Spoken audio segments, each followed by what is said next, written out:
قل اللهم مالك الملك تؤتي الملك من تشاء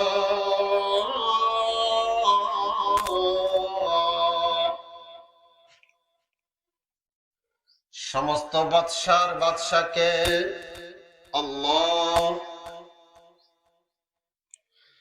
সমস্ত বাদশাকে বাদশা বানান কে আল্লাহ,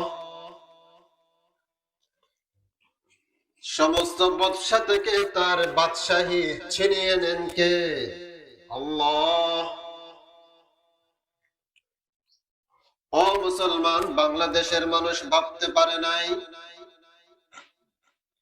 যে আওয়ামী শাসন আমাদের মাথার উপর চেপে বসেছিল, ওই আওয়ামী শাসন থেকে বাংলার জমিন মুক্তি পাবা আশাও করে নাই, কিন্তু তাদের থেকে সম্মানের গদি ছিনিয়ে নিয়েছেন কে?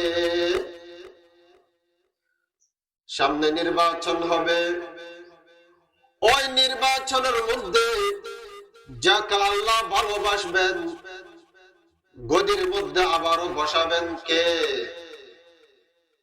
তাহলে গদি দেওয়ার মালিক যিনি, গদি ছিনিয়ে নেওয়ার মালিকও তিনি।